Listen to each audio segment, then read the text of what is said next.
Mineola Colored High was the high school that I attended. The formal name, I suspect, is not Mineola Colored High. I think the formal name may have been Southwest High School because it was on the southern part. It was across the tracks, and white folks were very clever.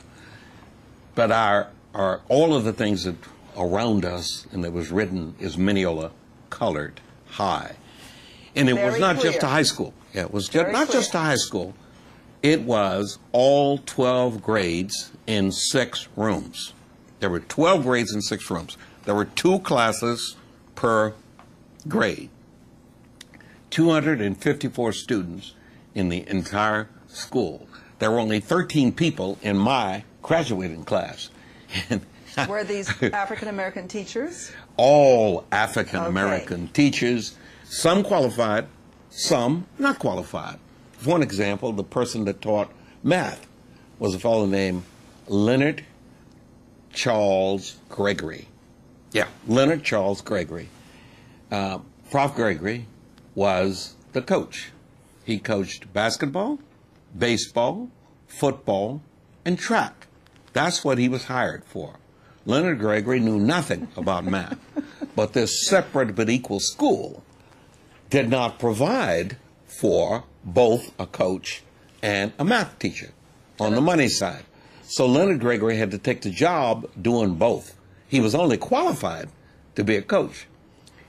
But he had the job of doing math. He was smart enough to know, however, that his ability to teach you math was substantially limited.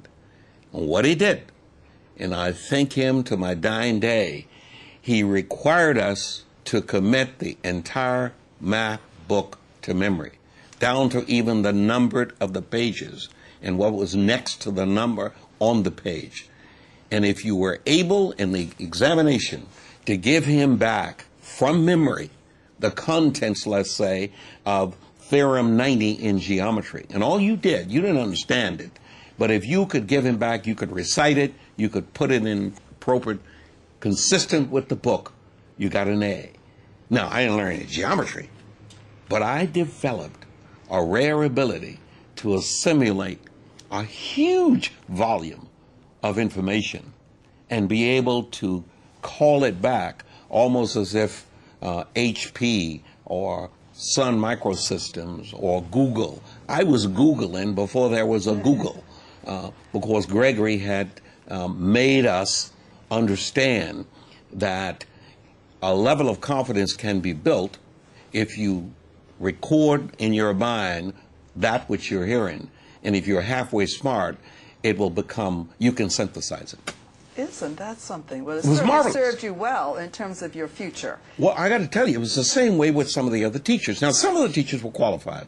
The woman who taught literature or English, when she'd have us diagramming the sentences, we didn't appreciate that at all. It was really hard work. But she'd break it down, you know, with the subject, the verb, and the adjective, and she went through all of that. She really understood English, and she understood composition. She'd have us commit to memory long passages and contents from Shakespeare, from Edgar Allan Poe, from all of the masters. All of that was afforded us the opportunity in that nothing school to progress and to be competitive for higher education purposes. Strangely enough, the kids, about half of the kids out of the 13 at that time, 1951, went to college. 50% of those kids went to college. One of them became the superintendent of schools for Topeka, Kansas, Frank Crawford. He was always the smartest guy in the class. Another became a principal in Dallas, Edward Lord Dickey.